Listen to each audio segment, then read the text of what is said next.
शिमला के ऐतिहासिक रिज मैदान पर 10 दिवसीय सरस मेले का आगाज हो गया है। मेले में स्वयं सहायता समूहों के द्वारा निर्मित उत्पादों को प्रदर्शित किया गया है। मेले का शुभारंभ आज शहरी विकास मंत्री सुरेश भारद्वाज ने किया।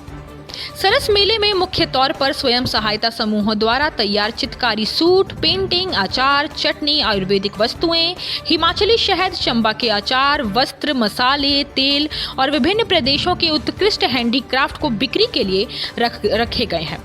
सुरेश भारद्वाज ने बताया कि मेले में 13 प्रदेशों सहित हिमाचल के विभिन्न जिलों के स्वयं सहायता समूह इस मेले में आए हुए हैं। हिमाचल की महिलाओं द्वारा जो उत्पादक बनाए जाते हैं उन्हें मार्केट नहीं मिलती है। अब इस मेले के माध्यम से उन्हें अपनी वस्तु को बेचने के लिए एक बाजार उपलब्ध हुआ है। साथ में उनके द्वारा तैयार किए गए उत्पादकों के बारे में जनता को भी पता चल सकेगा। उन्होंने कहा कि इसके साथ ही इन महिलाओं की आर्थिकी भी मजबूत होगी। उन्होंने कहा कि ग्रामीण स्तर पर काम करने वाले उद्यमियों और स्वयं सहायता समूहों को उचित मंच प्रदान करने के लिए इस प्रकार के मेलों का आयोजन किया जा रहा है।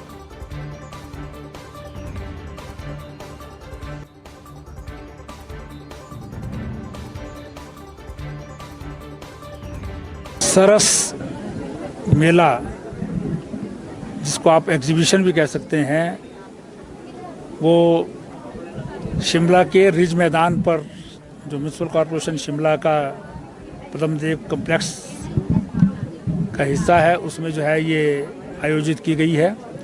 ये Himachal Pradesh rural development department के द्वारा लगाई गई है और इसमें शिमला ज़िला के सेल्फ हेल्प ग्रुप्स, उसके साथ साथ पूरे प्रदेश के जो है सेल्फ हेल्प ग्रुप्स और 13 अन्य प्रदेशों से भी इसमें जो है वो जो घरों में काम करने वाले लोग हैं और उन प्रोडक्ट्स बनाते हैं, वो यहाँ पर ये स्टॉल्स 10 दिन तक जो है वो चलाएंगे।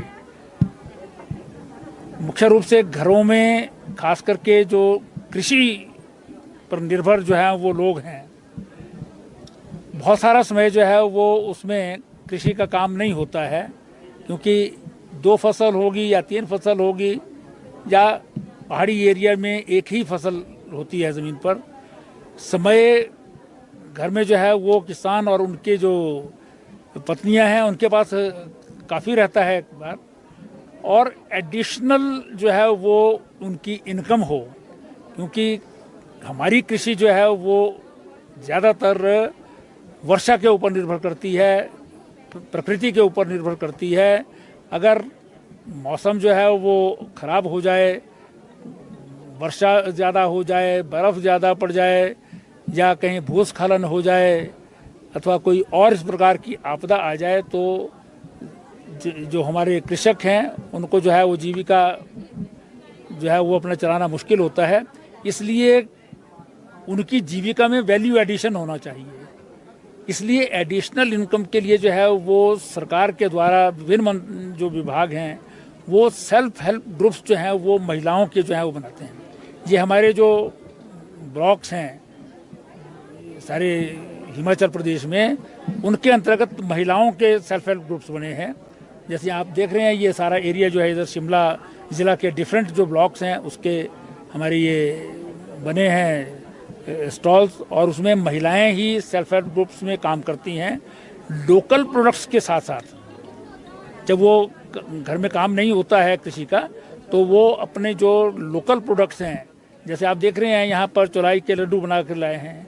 यहाँ पर जो है वो मूढ़ी जिसको कहते हैं, जो चावल की भी होती है, गेहूं की भी होती है, और इसके अलावा जो है वो चुल्ली होती है। यहाँ पर एक खुमानी का जो रूप है वो उसका तेल बनाने का काम है। ट्रेडिशनल भी है ये, पहले तो इसी का तेल जो है यूज़ होता था और बहुत अच्छा सेहत के लिए भी है ये, और सिर में तेल लगाने के लिए बहुत अच्छा तेल माना जाता है इसको।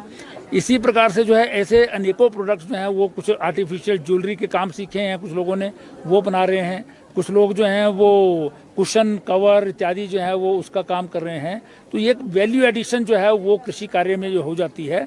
कृषि में एंसिलरी काम है, फिशरी का है, एनिमल हस्बेंड्री का है, अनेकों काम उसमें जो है वो जुड़ते हैं, मिल्क प्रोडक्शन है। लेकिन उसके बावजूद भी बहुत सारे स्थानों पर जहाँ ये हो नहीं सकता है, वहाँ पर इस प्रकार की जो है इनकम महिलाओं को हो, तो उससे जो है वो अपने घर को चलाने में जो है बहुत सुविधा भी होती है, उनका समय भी जो है वो प्रोडक्टिव काम में जो है वो मिलता है।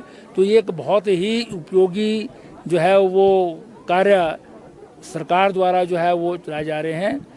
हिमाचल प्लस न्यूज के लिए शिमला से पुष्पेंद्र चौधरी की रिपोर्ट।